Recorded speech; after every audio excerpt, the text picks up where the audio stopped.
causada por el consumo crónico y excesivo del alcohol, ¿no? Donde se va a caracterizar principalmente pues, por una inflamación a nivel hepático, por necrosis de hepatocitos, infiltración de neutrófilos y presencia de cuerpos es más frecuente en adultos, sobre todo entre los 40 y 60 años, debido a que sabemos, ¿no? Mientras hablamos del alcoholismo crónico, ¿no? Mientras van pasando los años se va acumulando y por eso esa edad, ¿no? Predomina en hombres, pero también todo es más susceptible en mujeres, incluso con un menor consumo, ¿no? Se asocia al consumo crónico de alcohol, obviamente, en hombres de 40 a 60 gramos por día y en mujeres es una menor cantidad de 20 a 40 gramos por día. Y solo el 10 al 35% de estos alcohólicos crónicos van a llegar a desarrollar una hepatitis alcohólica. Y bueno, en sus formas graves va a tener una alta mortalidad, ¿no? Más o menos de un 50 o 60%. Como factores, tenemos factores genéticos, variantes en enzimas como el alcohol de 5-propenasa o el aldehído de 5-propenasa, ¿no? Que sabemos que estos influyen en el metabolismo del etanol, que se da en el hígado principalmente, ¿no? Por ejemplo, el alcohol de 5-propenasa va a hacer que el etanol pase a lo que es el aldehído, ¿no? Y esta sustancia, como sabemos, es altamente tóxica, la cual se va a unir, digamos, a las proteínas, causando pues una disfunción de estas, causando la liberación de radicales libres y formando pues un estrés oxidativo. Igualito, se dio una variación en el aldehído de ciprogenasa, igual no influye acá, ya sea en la comunicación de este acetaldehído o un metabolismo más lento, tal vez, que cause pues una inflamación, por ejemplo. También el sexo femenino, como les mencioné, ¿no? Tiene mayor susceptibilidad, ya que en las mujeres hay un menor metabolismo gástrico de alcohol, ¿no? Que significa que va a demorar más en eliminar estas sustancias, por lo cual va a acumularse más, teniendo más tiempo en el cuerpo, mayor biodisponibilidad, causando pues más daño. La nutrición deficiente también afecta, ya sea por el hecho de que el alcohol puede interferir en la absorción, ¿no? de los nutrientes, causando pues un déficit proteico, calórico, deficiencia de vitaminas, ¿no? Lo cual sabemos que el hígado, cuando recibe un daño, va a necesitar de estos materiales para poder regenerarse, ¿no? Para poder curarse. Lo cual si hay una deficiencia, pues va a estar complicado. También tenemos las infecciones virales, como la infección con virus de hepatitis B y hepatitis C, ¿no? Que bueno, si le sumamos a este estado inflamatorio ya de hígado una hepatitis alcohólica, pues va a aumentar más la gravedad, ¿no? Y también tenemos la obesidad y síndrome metabólico, ¿no? Más que nada acá pues se recalca lo que podemos decir de una esteatosis hepática, que pues básicamente es el hígado graso, que aparte de la inflamación también va a influir, ¿no? En esto, causando pues más inflamación y puede agravar la situación. El consumo continuo y control de ingesta, ¿no? Para poder evitar esto, lo primero que se debe hacer es tratar la causa, ¿no? Que es el alcohol. Entonces, si el paciente sigue con su consumo crónico o episodios de ingesta excesiva, pues va a ser más propenso a tener hepatitis alcohólica y repetir esto una y otra vez.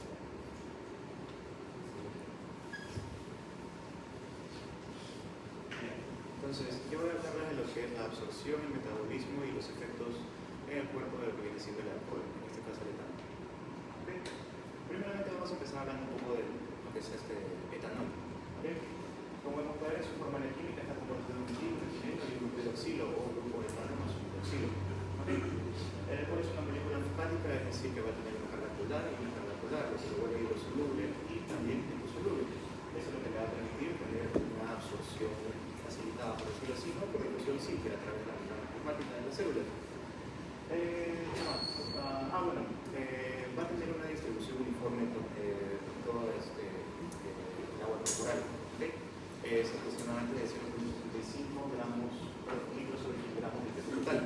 Aquí viene el primer dato y es que, como dijo el compañero, en las mujeres va a haber una mayor biodisponibilidad debido a que como tienen una estructura más fina, también la cantidad de agua va a ser menor, por lo que la distribución, por la disponibilidad del etano de sangre por kilogramo de peso total de mujeres va a estar aumentado. Luego tenemos ya lo que es su absorción como tal. Va a ser a nivel del estómago y de los intestinos. En el estómago va a ser alrededor del 20% aproximadamente, como mencionaba, por difusión simple debido a sus propiedades antifáticas, y en el intestino delgado, a nivel del duodeno y el proximal, alrededor del 80%. Igual por difusión simple. Una vez absorbidas, van a entrar a la organización de la circulación hepática, ¿okay? Y van a llegar a lo que es el hígado. Entonces, como este proceso de colonización ocurre en el hígado, vamos a hacer un pequeño repaso de las partes de lo que es la célula hepática. ¿Okay? Como podemos ver en la imagen, está compuesta por la actividad portal, es una en forma de pirámide que van a estar en dirección hacia una vena centrovenular. ¿Okay? Va a estar conformada por un punto biliar, una rama de la vena porta y una rama hepática. ¿Okay? Y eso se va a dividir en zona 1, 2 y 3, empezando desde la zona exterior, la zona más externa, con la 1, la zona 2 y la zona 3. La zona 1 va a ser la zona periportal y va a ser la encargada de los procesos de gluconeogénesis, de la oxidación de ácidos grasos, la síntesis de colesterol y además del ciclo de la urina. Y al estar en contacto con la vena, la arteria y el capilar sinusoide, va a ser la zona más expuesta, mejor dicho, la primera expuesta a la fricción a toxinas. Luego viene la zona 2, que es una zona más de sostén, una zona de transición, la cual se va a encargar de lo que viene siendo la adaptación metabólica a las necesidades de los hepatocitos y además de hacer motor de regeneración y recambio celular del tejido hepático. Y por último, la zona centrovenular, que es la más pegada a la vena centrovenular, donde va a ocurrir la glucólisis, la lipogénesis, la detoxificación y la orina de fármacos y lo que estamos viendo ahora de alcohol. Okay. Además, es la zona con mayor densidad de las enzimas del sistema citocromo P45.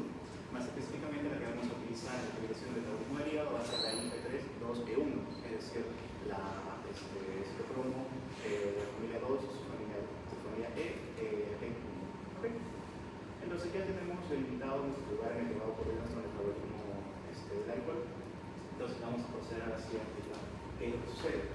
Primeramente, dentro del hígado ocurren dos procesos. Una primera fase, que es la fase de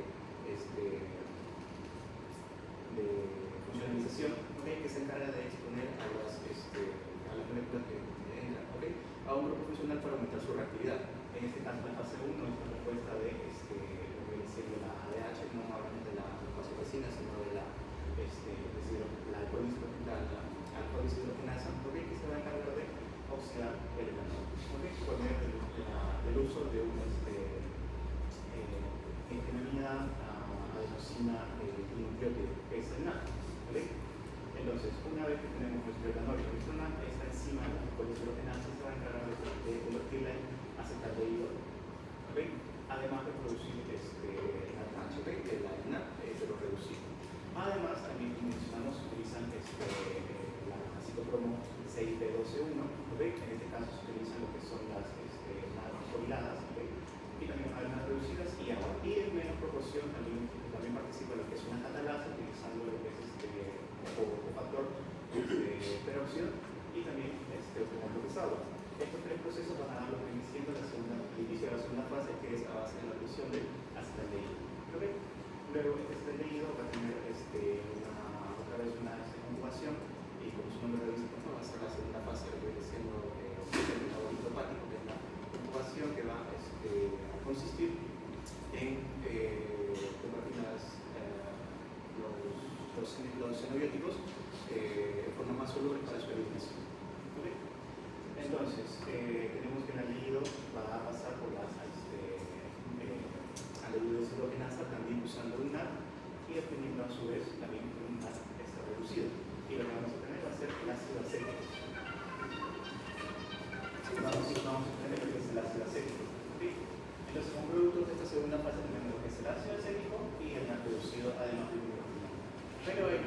disminución, sino que sigue pasando a través de otra enzima que va a ser la tiosinasa o tiol, en inglés se dice así, y luego esa tiosinasa va a añadir un grupo coenzima ATP a este ácido acético para producir acético A. Y como ustedes saben, acético A se usa en un sinfín de procesos. Dentro de ellos tenemos el ciclo del ácido carboxilo o ciclo de Krebs, también tenemos lo que es la síntesis de ácidos grasos, pero también se puede convertir en hidroxiletal beta coenzima A para la producción de lo que son los cuerpos cetónicos y colesterol.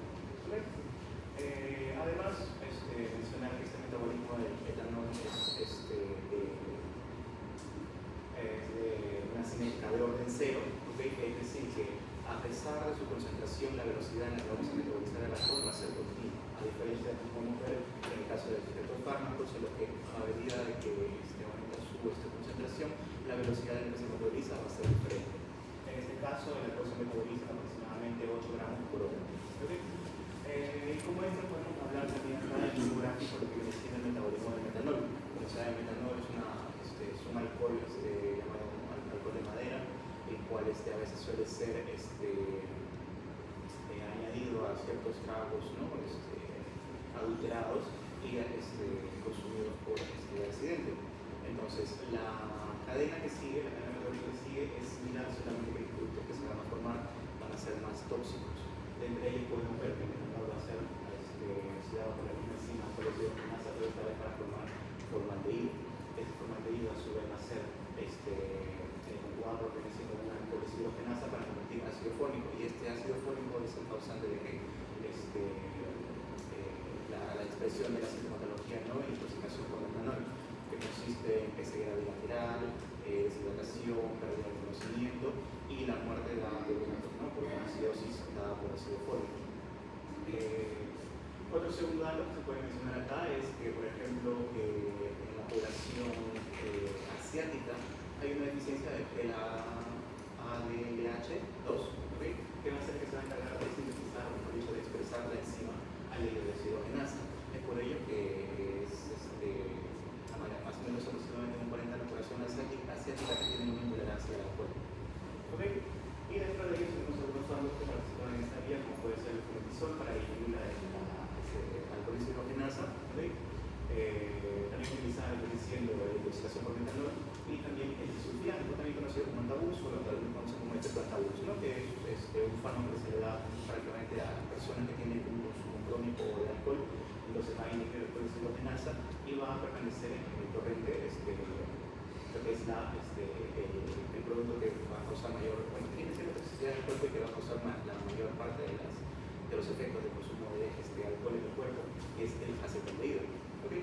Entonces, la persona que toma este fármaco, así tome cantidades mínimas de alcohol, el efecto que le va a dar de disarquia va a ser constante y muy marcado, ¿no? La disarquia es exacto. ¿Okay? Siguiente, por favor. Dentro de los efectos agudos del alcohol encontramos varios, ¿no? Principalmente a nivel del sistema nervioso central. Dentro de ellos encontramos que, bueno, ahí por lo que la leyenda, por eso todo confuso, ¿no? Cuando se habla de aumento, quiere decir que aumentan las vías inhibitorias, y de inhibición inhibe las vías excitatorias. Dentro de ellos encontramos que van a estar aumentadas lo que son las vías de GABA y glicina, que van a ser las encargadas de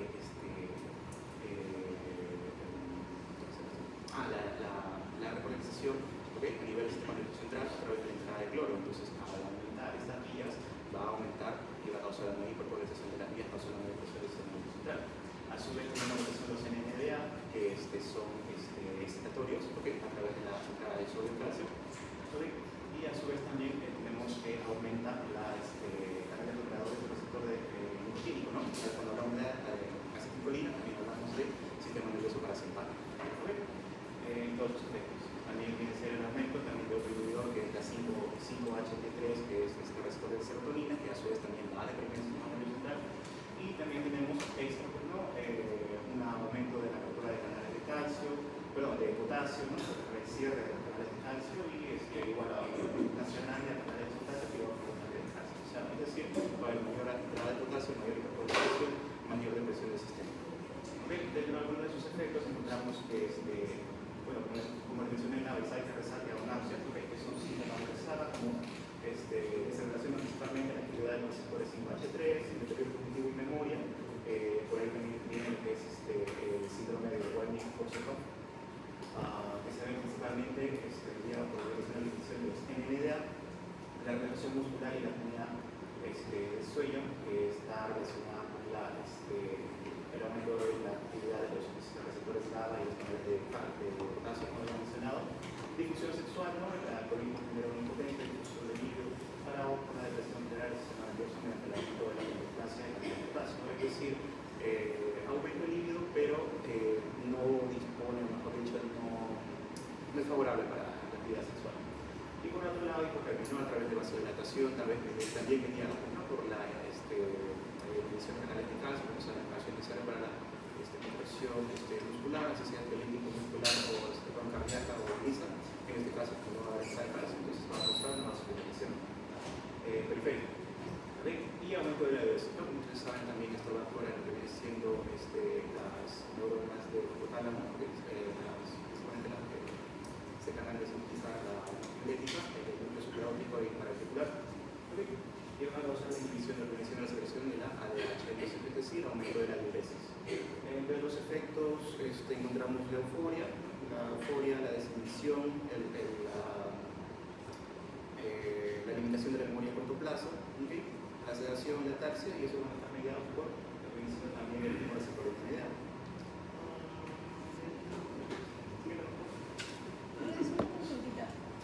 En el gráfico que pusiste sobre el metabolismo, esos fármacos que dices, esos fármacos, dijiste que actúan sobre esas enzimas y dijiste que al consumir esos fármacos, el segundo sobre todo, se mantenía como los efectos prolongados. Ahora, ¿y para qué se consumen entonces? ¿Para qué los indican? Por eso, justo lo que expliqué, que personas que tienen un consumo crónico de alcohol se les dan estos fármacos para que así consuman cantidades mínimas de alcohol, tengan los efectos de esa resaca, ¿no? De esa resaca constante. O sea, y eso les motiva a dejarlo. Gracias. Ok, entonces, pero primero regresemos al inicio.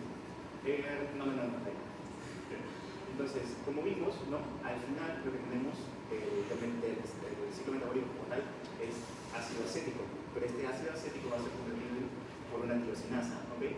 El ácido tipo A, como dijimos, ese ácido tipo A va a ser indispensable para otros procesos, ciclo de Krebs, ácidos grasos, colesterol, cuerpos cetónicos.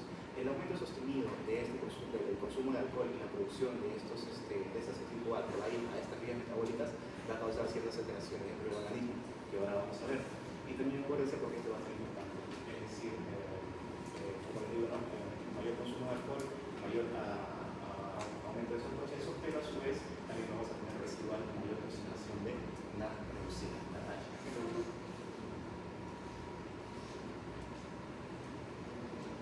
Ahora sí. Entonces, primeramente encontramos lo que es, por ejemplo, la desviación, mejor dicho, el desequilibrio de la ecuación de la conversión de piruvato a lactato. Como ustedes saben, el lactato es un ácido consumidor de bicarbonato. Entonces, a nosotros desplazar por aumento de NADH, ¿okay? Como pueden ver acá, el NADH va a ser, mejor dicho, el cuerpo, al tener una gran cantidad de NADH, va a necesitar reconvertirlo a NAD, ¿okay? A su forma funcional para poder seguir utilizando en otros procesos. Entonces, va a, de cierta forma, retrasar otros procesos para priorizar este proceso de conversión de piruvato a lactato por medio de la conversión de NADH a NAD. Entonces vamos a tener un desequilibrio en este producto de lactato y puede, como dice, ¿no? Puede llegar a producir una acidosis láctica. Luego, otro efecto dentro de lo que es la gluconeogénesis, como mencionamos, ¿no? Hay una producción de NADH que es indispensable para, en este caso, la conversión de glucerol de glucerol-fosfato a DHP o dicho dihidroxiacetona fosfato, que es un proceso que requiere de NAD, pero al no estar disponible, ¿no? Porque está en medio proceso de NADH, entonces va a estar inhibido. A su vez, también esa concentración alta de NADH va a propiciar la conversión de oxalacetato a malal en vez de convertirla a piruvato. Y como ya conocimos arriba, pues, ¿no? La desviación hacia el piruvato a lactato, ¿no? Puede provocar una hipoglucemia en ayunas, ¿okay? Por inhibición de la prevención de la gluconeogénesis. Yendo más adelante, encontramos la degradación de los ácidos grasos, ¿no? Para la producción de energía. En este proceso lo que se va principalmente alterado no es una enzima como tal dentro del proceso directamente, sino indirectamente. ¿Por qué? Porque la producción de NAT va a hacer que dentro de la cadena de electrones, ¿no? Va a alterar lo que es el complejo 1. ¿Okay? Más específicamente a la enzima Q, la urinona, ¿okay? El organismo tiene una reducida y se queda sin capacidad para aceptar más electrones, es decir, va a frenar la enzima EDF, ¿okay? Lo que bloquea en este caso la unión de FAT a H2, lo que inhibe a su vez, como dije, indirectamente la 5-enzima deshidrogenasa. Entonces, parando todo el proceso que representa la degradación de ácidos grasos. ¿Okay? A su vez, también, como mencionamos, hay producción de acetilcolina. Esta acetilcolina va a entrar en lo que es este proceso de lipogénesis y como tenemos en gran cantidad, ¿no? Va a estar esta vía ¿no? intensificada. Y por último tenemos lo que es la vía de síntesis de triglicéridos. ¿Okay? En este caso, como pueden ver, ahí señalé lo que es también la concentración en H va a mediar la conversión de glucosa dentro de la glicólisis por medio de una glicerol-3-fosfato de deshidrogenasa por medio de uso de H. ¿Okay? Esa conversión a la glicerol-3-fosfato, siguiendo el proceso normal, ¿no? De síntesis de triglicéridos va a dar el precursor que es el ácido fosfatídico. ¿Okay? Siguiente. Y por último, otra de las alteraciones que se puede encontrar es en la producción de cuerpos cetónicos, ¿no? Entonces tenemos que, como dijimos, un acetil-CoA, que es el producto que tenemos, lo resultamos dos acetil-CoA mediante una quinolasa, conseguimos aceto-5A. La aceto-5A va a ser escindida por una HN-CoA sintasa que le va a añadir una acetilcoenzima y la mantiene beta-hidroxibeta beta-hidroxibeta-metilcocaína-CoA, ¿okay? Que a su vez va a actuar encima de una HNF-CoA liasa, ¿okay? Para quitar de un grupo acetil-CoA y dar acetoacetato, ¿okay? El precursor de la de los cuerpos cetónicos. Y es una molécula inestable que va a tender a liberar una convertirse acetona, pero como tenemos otra vez gran cantidad de H, va a propiciar lo que es una conversión por medio de una D-beta-hidroxideshirogenasa a lo que viene siendo la D-beta-hidroxibutina, es decir, el principal causante de la cetoacidosis alcohólica. Ahora sí, siguiente, por favor. Muy bien. Todos estos procesos en conjunto, ¿no? Marcado consumo, mejor dicho, en un consumo crónico de alcohol, van a dar al final todo este proceso, ¿no? Que conocemos. Entonces, el consumo de alcohol etanol vía por la alcohol deshidrogenasa, por el acetaldehído, luego ese acetaldehído por una acetaldehído deshidrogenasa, porque el acetato, ¿okay? Ese acetato por el antiolasa se convierte en acetil-CoA, pero también tenemos un producto al aumento del NADH, ¿okay? Y ese NADH va a inhibir la vía de redoxiación, estimular la lipogénesis, aumento de la síntesis de triglicéridos, ¿okay? Lo que va a provocar, como dijimos, ¿no? La disminución de la degradación de los ácidos grasos de energía y una disminución de la degradación de los ácidos grasos. El acetil-CoA va a aumentar la vía de la síntesis de ácidos grasos, en este caso la de NOV, ¿okay? Y por último vamos a tener, como dijimos, un aumento de la síntesis de triglicéridos, ¿no? Ácidos grasos libres que son resultado de ese proceso, más el glicerol 3P que está predispuesto, mejor dicho, aumentado en la dirección con la H. ¿Okay? Ese proceso va a generar el aumento de triglicéridos. Entonces va a haber un aumento de triglicéridos aumentada y como conocimos la semana pasada, ¿no? Por la vía endógena, aumento de triglicéridos, aumento de colesterol, mayor síntesis de VLDL, va a los solventes sanguíneos, se va a volver a sus apolipoproteínas tipo B100, C2E, va a ir a sus tejidos diana y por una LPL va a dejar su producto del cuerpo eléctrico o el órgano diana que necesita, que es el triglicéridos, ¿okay? Liberando glicerol y ácidos grasos. Luego esa va a salir, va a convertirse en IDL por medio de una esterasa, ¿okay? Va a intercambiar con el HDL, sus triglicéridos, apolipoproteína C2E, ¿okay? Y va a convertirse en LDL. Y esta LDL va a circular, ¿no? Por todo el organismo y se vuelven a sus receptores LDLR, lo que se necesite.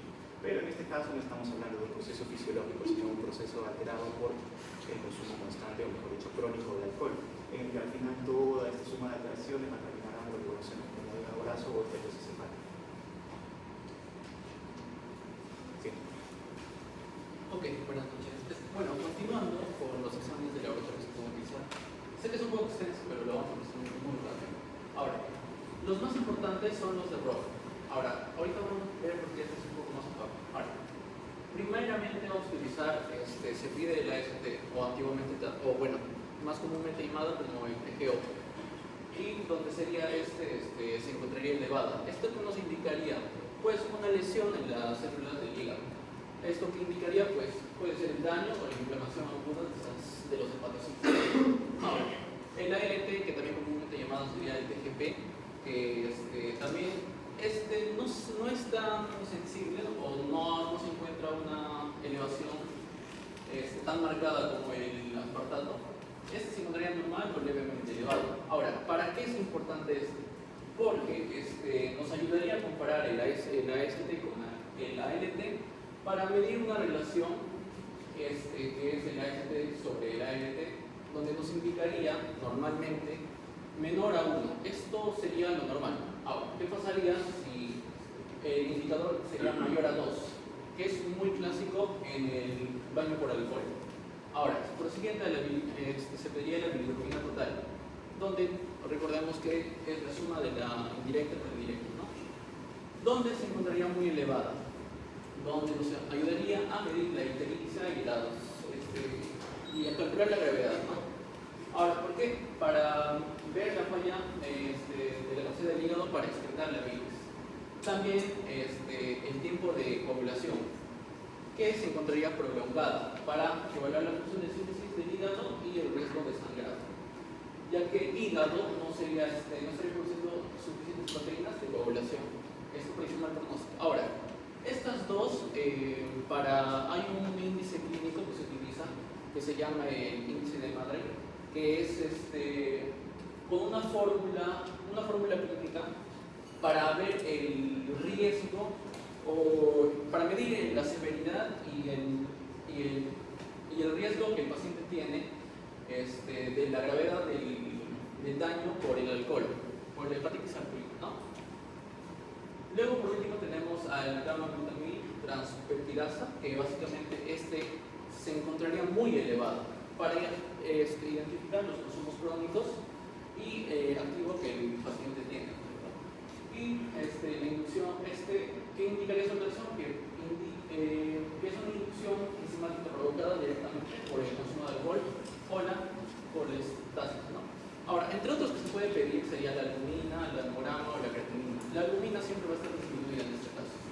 Todo esto, más adelante vamos a ver complicaciones, que básicamente es por enfermedad crónica y la malnutrición que causaría, ¿no? O en el hemograma, que básicamente es por la toxicidad en la médula. Y la creatinina, por falla en el menisco. Ahora, respecto a los estudios que se pueden encontrar, tendríamos a la ecografía hepática, ¿no? Donde, al ser más económico, más fácil, más accesible, nos detectaría lo mismo que una tomografía computarizada, una resonancia. Obviamente estos son un poco más, ¿cómo decirlo?, de mejor nivel, pero igualmente se encuentra el hígado graso, la hepatomegalia o la cirrosis o la citis en casos, ¿no? Su importancia básicamente es porque el estudio ayuda a evaluar el daño hepático y sus complicaciones. Lo mismo, como dije, en la tomografía computarizada se encontraría lo mismo en la resonancia magnética de la misma manera.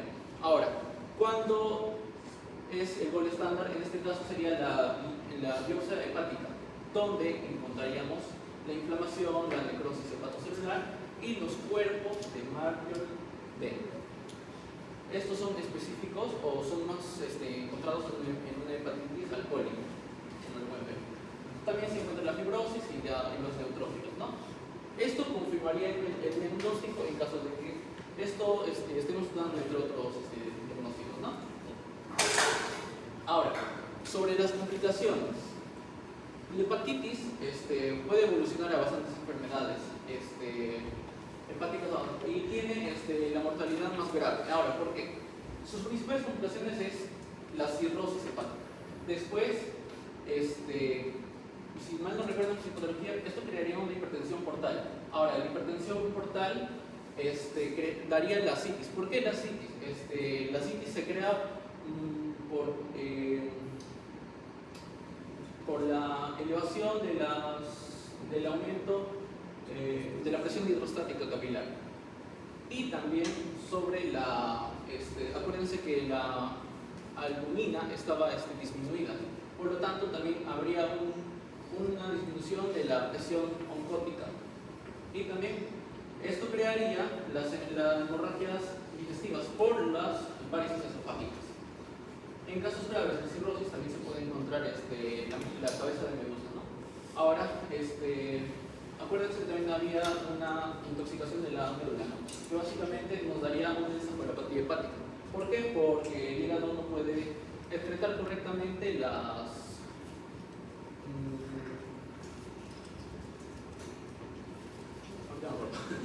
luego insuficiencia hepática aguda, ¿no? Y también es muy propenso a tener infecciones bacterianas y el síndrome hepatorrenal, al igual que la desnutrición severa. Yo me acuerdo. La encefalopatía hepática es porque el hígado no puede excretar el amonio correctamente, por lo cual esto intoxica toda la parte de la médula y crearía los síntomas. Luego tendríamos el tratamiento. Ahora, el tratamiento principal es que el paciente tiene que dejar el alcohol, una abstinencia total del alcohol. Segundo, el soporte nutricional en casos de una desnutrición severa, ¿no? Donde se daría una dieta hipercalórica o la suplementación de tiamina, ácido fólico, complejo B y la adecuada aporte proteico. Después, en casos de que la hepatitis sea grave, se utilizarían corticoides como la prednisolona, donde reduciría la inflamación hepática y puede disminuir la mortalidad a largo plazo. Después, los tratamientos de las complicaciones, como la citis, los diuréticos, como la clorexina y la lactulosa, que ayudaría a contrarrestar la intoxicación por amonio para la encefalopatía. Después, los antibióticos en caso de que haya una infección, ¿no?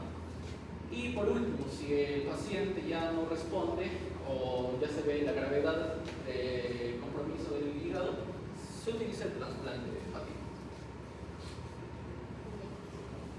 Bueno, ahora continuando con la exposición, la hepatitis autoinmune, ¿qué va a ser? Va a ser una enfermedad crónica progresiva en la cual pues las células inmunitarias, especialmente el linfocito T, van a estar alteradas, ¿no? Y van a atacar de manera errónea pues estos hepatocitos, creando un proceso inflamatorio, un proceso de necrosis y próximo un proceso de fibrosis hepática progresiva.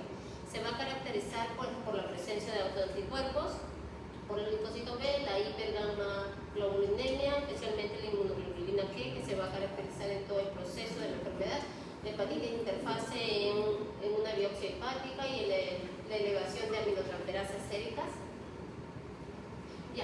Un poco de la historia de la hepatitis autoinmune. Primero, en 1950 a 1956 se realizaron las primeras observaciones en mujeres, ¿no? Con una clínica similar a lupus, presentando pues hepatitis crónica, hipergamaglobulinemia, menorrea y positivos a factor antinuclear, ¿no?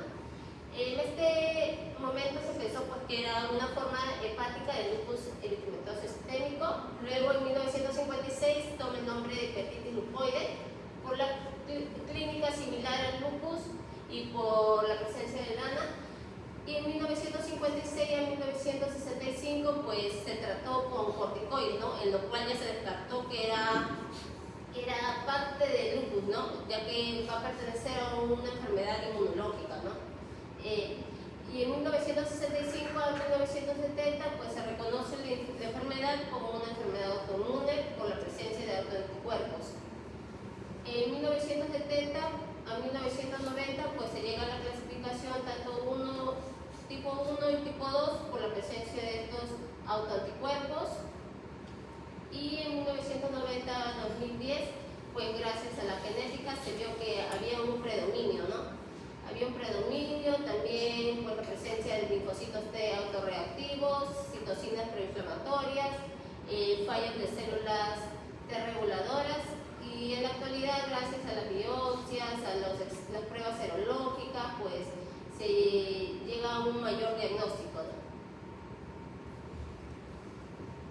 La epidemiología es una enfermedad poco frecuente que afecta, tiene una incidencia de 1 a 2 casos por 100.000 habitantes por año y una prevalencia de 10 a 25 casos en una población de 100.000 habitantes. El sexo de predominio va a ser las mujeres, en relación de 3 a 4, en relación con los varones en 1, que se va a dar un caso. ¿Por qué las mujeres? Por la presencia de estrógeno, los cambios hormonales, también la presencia de cromosoma X, ya que las mujeres pues presentan 2 cromosomas X, y acá se ve pues que este cromosoma X que está silenciado se va a activar, ¿no? Aumentando el sistema inmune también, y mayor actividad inmunológica, tiene predominio inmunológico en las mujeres, ¿no? La edad se va a dar en cualquier edad, pero tiene 2 picos más frecuentes, la adolescencia y la adultez joven, ya que acá va a haber cambios, ¿no? Cambio de pubertad a adolescencia, cambios hormonales, y la edad de 40 a 60 años en la menopausia, ¿no? En la mujer. Bueno, también se ve que el 25% va a ser asintomático de la población y solamente pues el diagnóstico se va a dar por la alta de aminotransferasas, ¿no? La etnia va a tener un predominio en la raza blanca, europeos, y la distribución mayormente va a ser en países pues modernizados, ¿no? Ya que cuentan con pruebas actualizadas, todo eso, y el tipo 1 va a prevalecer mayor en población joven y el tipo 2 pues en niños, pediátricos, es pediátrico. En el Perú es una enfermedad poco frecuente, va a ser subdiagnosticada en una etapa ya crónica, ¿no? Confundiéndole tanto como una hepatitis viral o un hígado graso. Y la edad promedio de algunos estudios que se han realizado en hospitales pues varía de 38 a 40 años. Y van a estar asociados tanto a enfermedades autoinmunes, ¿no? Como el lupus, tiroiditis de Hashimoto, artritis reumatoide. En la patogénesis debe existir 3 mayormente. La predisposición genética, esto va a ocurrir pues, en el cromosoma 6. Acá va a haber una alteración en los alelos, va a haber un predominio en los alelos tanto de la antígeno humanitario, ya, DR3 y DR4 que se va a presentar tanto en el tipo 1, pero el DR3 es el más agresivo, ¿no? Y el DR4 es el que va a ser mayor, va a responder mayor a los tratamientos. También tiene que existir un factor desencadenante, sea por virus, medicamento, pues que activen esta respuesta, que activen el sistema inmune, ¿no? Alterando pues las proteínas hepáticas, y acá pues se va a anular la tolerancia inmunológica, ya que el sistema pues, va a reconocer a los hepatocitos como células extrañas, ¿no? Se va a perder la tolerancia inmunológica, van a fallar o disminuir los linfocitos T reguladores y se va a ver un incremento pues, de linfocitos autorreactivos. Esta activación inmunológica va a activar los linfocitos TCD4 que mediante pues, citocinas inflamatorias, tanto macrófagos, linfocitos B, linfocitos CD8, van a empezar pues, a destruir, ¿no? estos hepatocitos mediante pues, por perforinas que van a perforar la membrana de los hepatocitos y las enzimas que van a empezar, pues, van a ingresar en los hepatocitos y van a iniciar pues, el proceso citotóxico, ¿no? Haciendo pues una necrosis celular, inflamación hepática, y los linfocitos B también van a ser activados para formar pues los autoanticuerpos, ¿no? Específicos tanto en el tipo 1 y tipo 2. También pues la producción de citocinas, ya las sustancias inflamatorias que van a aumentar pues el proceso inflamatorio, reclutamiento celular, el daño tisular, para posteriormente ocasionar un cuadro de necrosis, inflamación portal o una hepatitis de interfase. Ya. Acá. Como para resumir, las células inmunitarias, los linfocitos T, pues van a reconocer a los hepatocitos de manera normal, ¿no? Estos hepatocitos pues van a presentar un antígeno propio que es el marcador de CEL, que va pues a reconocer que es parte del cuerpo, ¿no? Es algo normal. Y en la hepatitis autoinmune tiene que haber tres, ¿no? La genética, que es la predisposición genética, un desencadenante ambiental para que active el sistema, y el error, pues, inmunitario, ¿no? Mediante el mimetismo molecular, ya que algunos virus, pues, presentan proteínas similares a los hepatocitos, ¿no? Va a ocurrir un ataque en lo cual, por los leucocitos van a atacar los hepatocitos. Acá encontramos un mimetismo molecular, ya que la proteína va a estar alterada de este leucocito, de este hepatocito, ocasionando, pues, un cuadro de inflamación. Se van a agrupar de manera anormal, formando, pues, una fibrosis, ¿no? Cicatrización.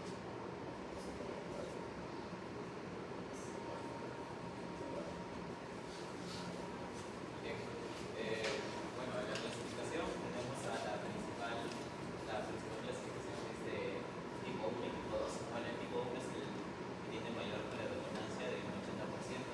Sus características principales es que predominan en mujeres y jóvenes adultos. ¿Por qué? Porque es progresiva. Al comienzo no hay síntomas. Bueno, en la niñez no hay síntomas y en la adultez sí. ¿Por qué mujeres? Porque mi compañera ya lo explicó. Las mujeres por los estrógenos, porque los estrógenos van a aumentar la capacidad inflamatoria de los linfocitos. Bien, está asociada a los anticuerpos antinucleares y a los anticuerpos antimusculinis. ¿Por qué? Porque son más generales. En cambio, el tipo 2 son el anti-LKM1, que es de los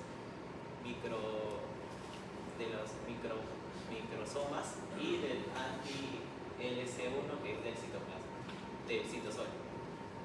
Bien, el tipo 1 está relacionada a las enfermedades como tiroiditis, diabetes tipo 1 y lupus eritematoso sistémico. ¿Por qué? Porque, bueno, tienen una predominancia genética y porque en los tres y también en la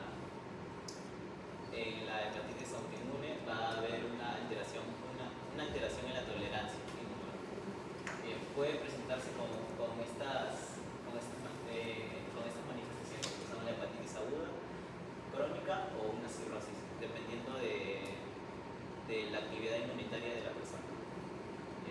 Y esta, a comparación de la tipo 2, sí tiene una respuesta ante los corticoides, que lo que van a hacer es disminuir la actividad del linfocito T y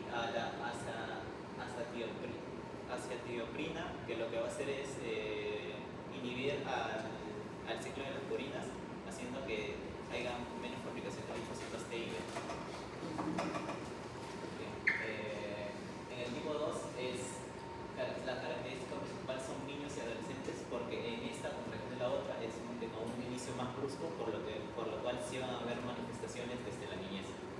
Tiene una evolución rápida a fibrosarse el hígado y a producir cirrosis. Y puede causar una hepatitis fulminante, que es otro tipo de clasificación. En la clasificación, según la forma, hay la forma asintomática, que es que no presenta síntomas, como bien lo dice su nombre. Y ¿cómo te das cuenta que tienes esto? Por exámenes de rutina, como son la elevación de la AST y de la ALT, que son aspartato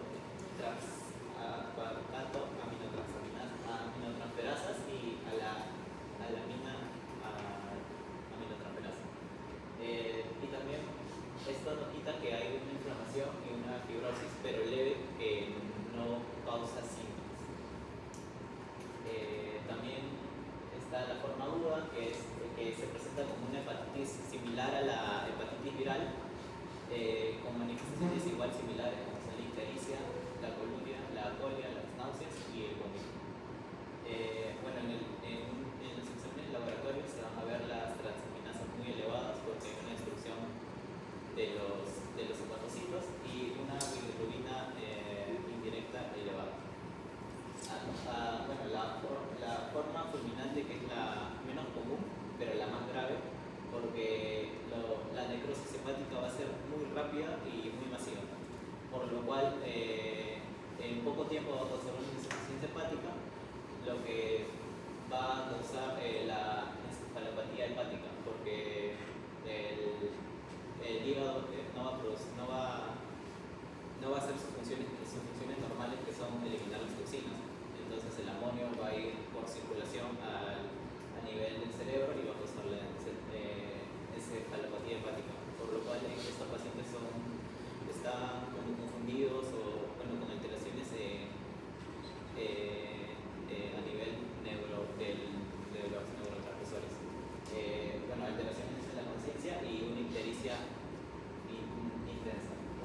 crónica, que es la más común, y que es con unas manifestaciones de fatiga crónica, astenia, astralgias, hepatomegalia, y en fases avanzadas sí puede dar cirrosis, ascitis y hipertensión portal, pero eso es progresivamente.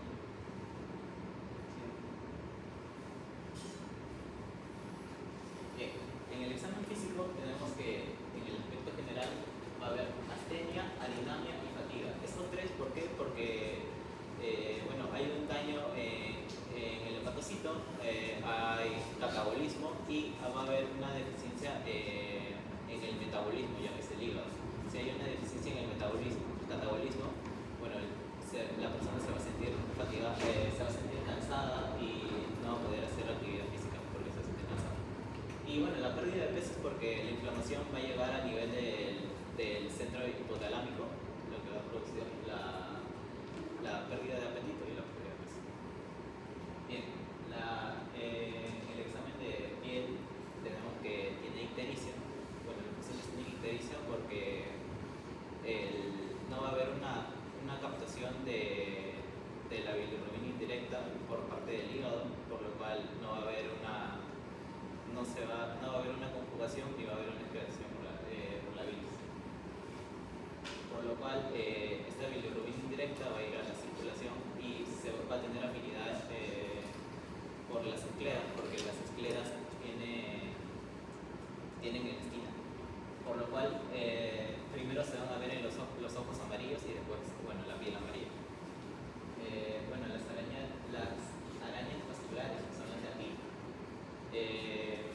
son porque el hígado, una de sus funciones es degradar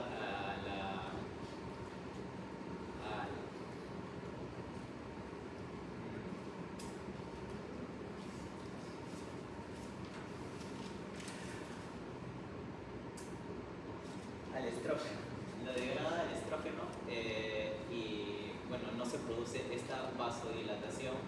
En el caso de las arañas vasculares es una vasodilatación arteriolar y en caso del eritema palmar es una vasodilatación capilar. La equimosis y los hematomas se dan porque hay una alteración en los factores de coagulación, ya que el hígado, bueno, es el que produce los factores de coagulación tipo 10, el 7, el 9 y el 2.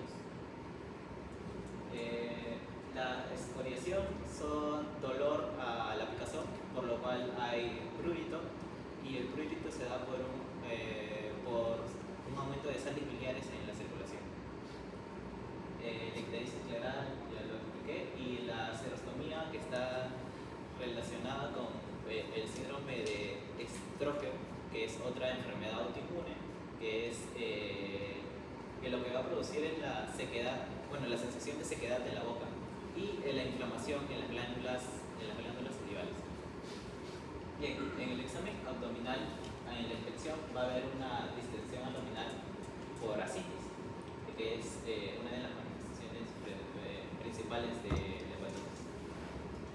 ¿Por qué hay ascitis? Porque hay una hipertensión portal. Porque hay una hipertensión portal, porque hay una resistencia.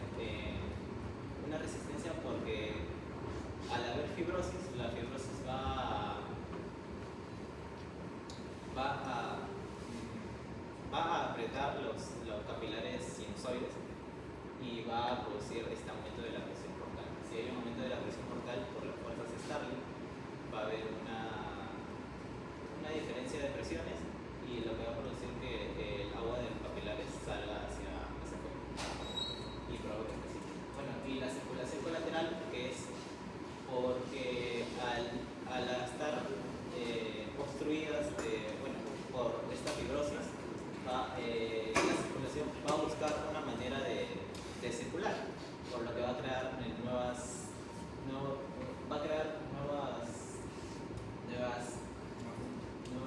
un nuevo paso y se va a ver esta circulación colateral. Bueno, en la palpación vamos a ver al hígado a hepatomegalia y esplenomegalia por la inflamación, y en la percusión va a haber una dermatitis desplazable, ya que es agua lo que hay ahí y no es una masa. Y en la ocultación no va a haber ninguna alteración. Bien, en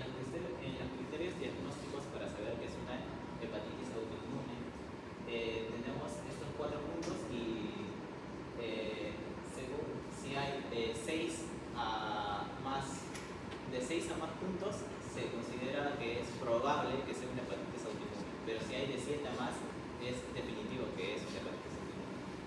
Tenemos los autoanticuerpos, que es que si los autoanticuerpos son mayores en 1 a 40 porciones de suero, es que te da un punto.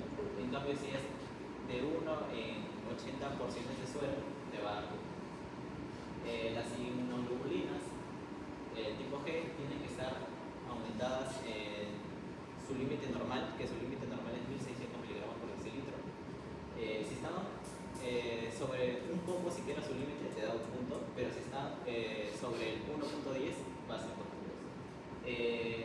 Según su característica histológica, que lo va a mencionar mi compañero más adelante, si es compatible a la hepatitis autoinmune, es un punto, pero si tiene todas las características típicas de una hepatitis autoinmune, serán 2 puntos. Y por último, descartar que tenga una hepatitis viral. Si tiene una hepatitis viral, no te va a dar ningún punto, pero en caso no lo tenga, va a sumar 2 puntos. Y bueno, en diagnóstico diferencial tenemos la hepatitis viral, infecciones virales, colangitis primaria biliar, que acá vamos a diferenciarla porque acá va a haber la fosfatasa alcalina elevada, porque es una alteración en las vías biliares.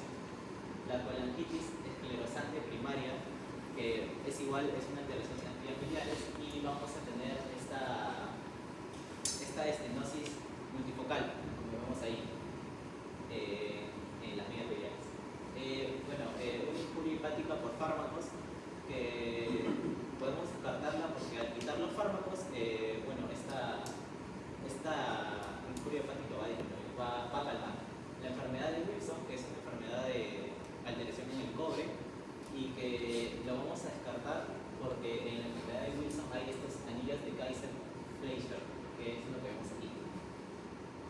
Y el déficit de alfa-1 antitripsina, en el cual la alfa-1 antitripsina está disponible.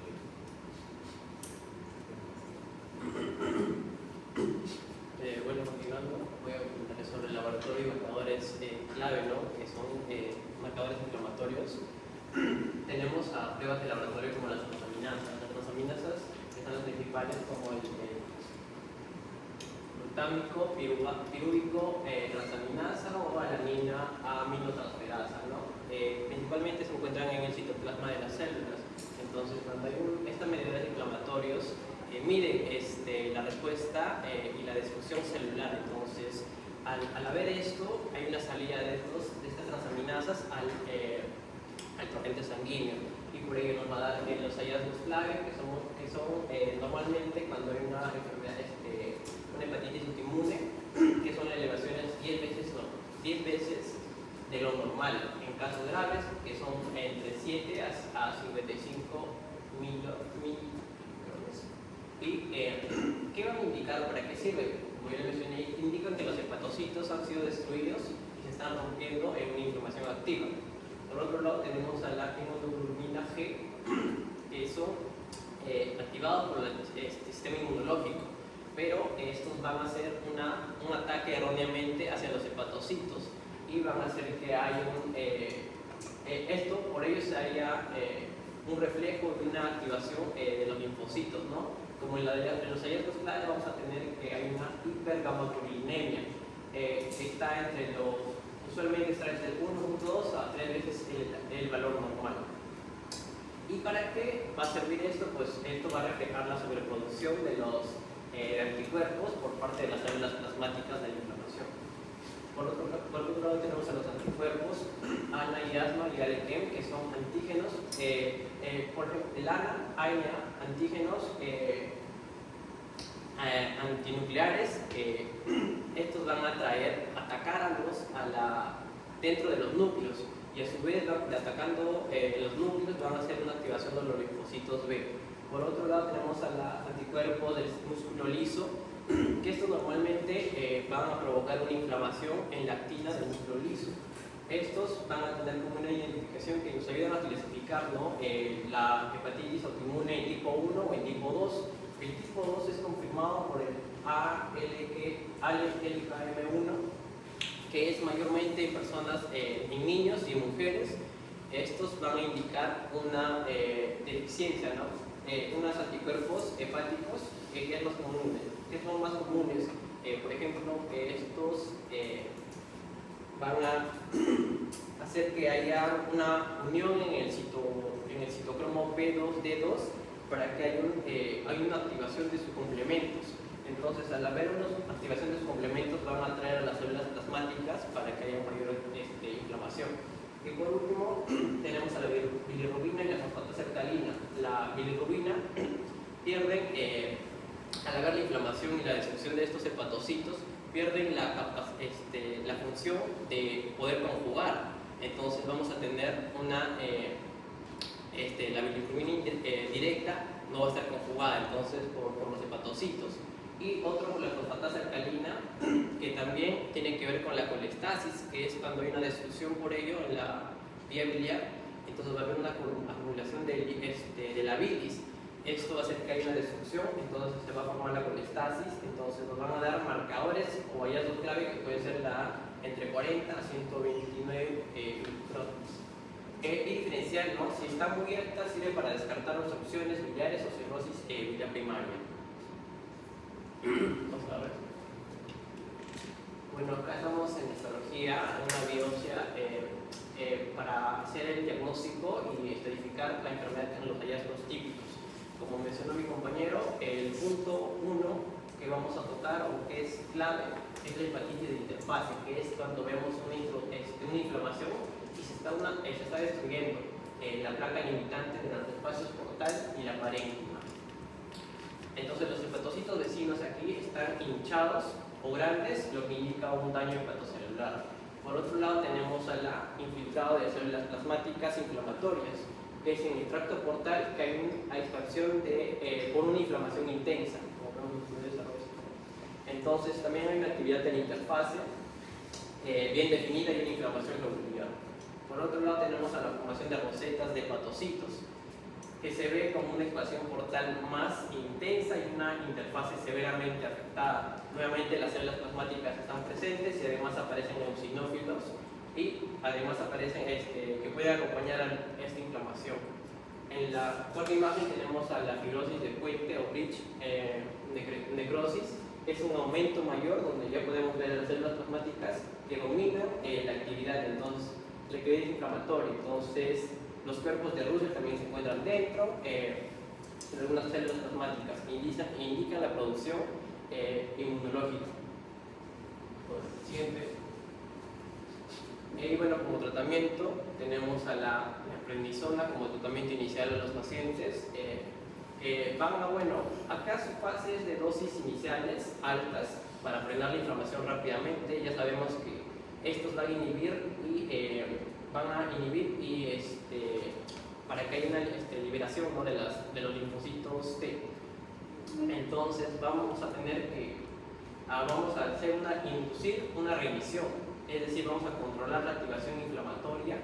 ¿Para qué? Para que haya un control rápido de la inflamación. Pero hay desventajas también de la prednisona, como son sus efectos secundarios, ¿no? Como la osteoporosis, la hiperuricemia y el aumento del peso.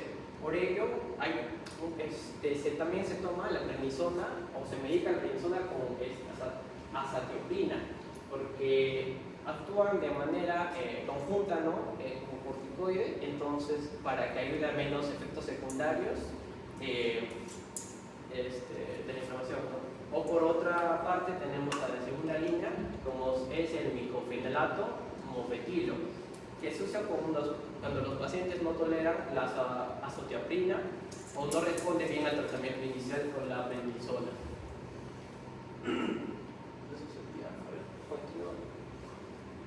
Este es un caso clínico de 2024, donde mencionan una paciente mujer de 34 años con 26 semanas de gestación, procedente de Iquitos, una zona endémica. El tipo de enfermedades que tuvo 2 semanas de evolución, con síntomas de hipoxia, falta de apetito, dolor abdominal, ictericia y prurito, que es la picazón, y a su vez cefalea. El diagnóstico de infección por dengue tuvo pruebas virales que resultó positivas para inmunoglobulina M de dengue y negativas para inmunoglobulina G. lo que confirmó una infección aguda del dengue. Entonces, en ese momento el serotipo prevalente es el dengue. Por ello, tuvo una evolución a falla hepática. Esto es porque hay un deterioro tras meses de síntomas que aún continuaban y la paciente presentó una alteración que es encefalopatía e insuficiencia hepática aguda. Entonces, el diagnóstico, como ya le mencioné, laboratorios mostraron una transaminasa elevada y la bilirrubina total elevada también. Esto debido al cuadro que presentó la paciente, porque se sospechó que el dengue fue el gatillo, ¿no?, a la respuesta inmune. Entonces, ¿esto por qué? Porque el paciente en sí, hacia el dengue hay una liberación de citocinas y que activan a los linfocitos T y B para el mismo dengue. Entonces, lo que ocurre es que hay una pérdida de tolerancia inmunológica. Entonces, las células no. Y entonces, cuando ya no se le reconoce a las células propias, por eso la atacan, ¿no? Entonces, hay un daño hepático progresivo, una falla renal, una falla hepática, porque el hígado ya no puede metabolizar bien. Entonces, como marcadores de laboratorio, por eso hay una transaminasa elevada y una total elevada también. Y marcadores inmunológicos como IgG, que es confirmado para hipergamma globulinemia. También vamos a hablar un poco sobre el caso clínico, ¿no?, de la hepatitis alcohólica. Como título, la hiperbilirubinemia directa motivada como una presentación poco común de la hepatitis alcohólica. Tenemos un paciente masculino de 33 años de edad, que su cuadro clínico después de 2 a 3 semanas de evolución, que refiere, ¿no?, caracterizado por dolor en el cuadrante superior del abdomen del lado derecho, ictericia escleral. Describe el dolor como sordo, intermitente, leve a moderado, que no lo relaciona con la comida, no está irradiado, pero se ha asociado a náuseas sin vómito ni fiebre, ¿no? También requiere coluria en las funciones biológicas y niega antecedentes de consumo ilícito de drogas o de contacto sexual no protegido, para poder ahí pensar en una hepatitis B tal vez. Como antecedentes importantes personales encontramos que este paciente tiene un alcoholismo crónico, refiere que consume 10 latas de cerveza y una botella de vodka al día durante 8 años. ¿No? En el examen físico, está hemodinámicamente estable, se le encuentra la ictericia escleral y en el examen abdominal hay una sensibilidad superficial en el cuadrante superior derecho, ¿no? Signo de Murphy negativo, para poder descartar tal vez una colecistitis. Y bueno, hay una evidencia de hepatomegalia, ¿no? Entonces se toman los exámenes auxiliares en el laboratorio, lo mencionado anteriormente. Encontramos bilirrubina total sumamente elevada, teniendo los valores de referencia, ¿no?, que con el paso del tiempo fue bajando poco a poco. Sobre todo estaba elevado lo que es la bilirrubina directa. Y bueno, también la fosfatasa alcalina, ¿no?, que nos indicaría una colestasis. Y en este caso también está elevado el AST, pero no el ALT, ¿no? Como se mencionaba que en la hepatitis alcohólica hay una elevación de AST y ALT con una relación mayor a 2 a 1, ¿no? Pero en este caso, también se examinó el panel de hepatitis, lo cual salió negativo para el de hepatitis B, C y A. Mencionar también que los médicos, por la bilirrubina total, pensaron al inicio que se trataba de una colecistitis, ¿no?, o de una obstrucción, una coledocolitiasis tal vez. Pero bueno, con esto ya fue descartado. El perfil autoinmune igual que salió negativo, incluyendo antimusculo liso, antimitocontreal M2, anticuerpos microsomales, ¿no?, de hígado arqueado.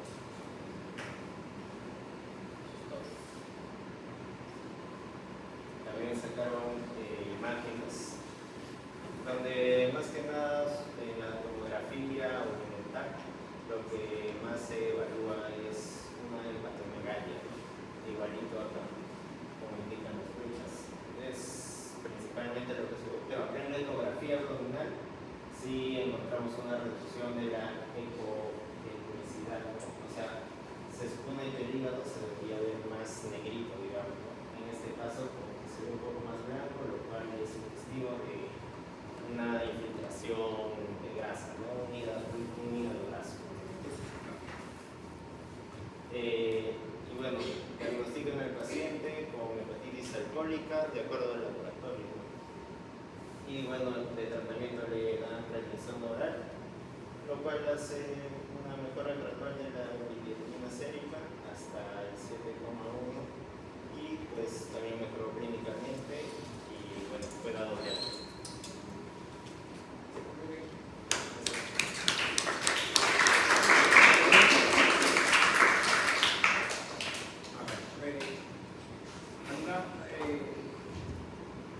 Hablando bien, está bien distribuido la parte que han distribuido los temas, habla bastante de la parte fisiológica, también interesante. Muy bien, chicos, ya la próxima entonces traten de armar sus temas, se dan cuenta más o menos epidemiología, clínica, psicología, o sea, traten de armar así unos temas para que puedan englobar el tratamiento y también lo que es el tratamiento, que es importante, y la parte clínica. Acá ustedes vienen a hacer práctica, o sea, ¿qué cosa quiere decir? Los exámenes de laboratorio. Eso es lo más importante. Entonces, todo tiene que enlazar. Vemos hoy día que, por ejemplo, se enlaza bastante el tratamiento tanto para una hepatitis alcohólica como para una hepatitis autoinmune. ¿Cuál es lo principal que aprendieron hoy día? Uso de corticoides. Entonces, miren que ya tienen una idea, ¿no? Ya también sé cosas pedir también. Entonces, exacto. Pero ¿cuál acá diferencia de una autoinmune a una alcohólica? ¿Cuál es? Que si se dan cuenta, en una autoinmune le piden su ANA, su ANCA, toda la parte de inmunológica. Mientras que en una alcohólica le han pedido, pues todo salió negativo. Todo salió negativo. Entonces ya más o menos ya tienen una idea de cómo plasmarse. Ya chicos, listo. Solamente se queda mi grupo nada más, el grupo puede irse. Mi dos grupos.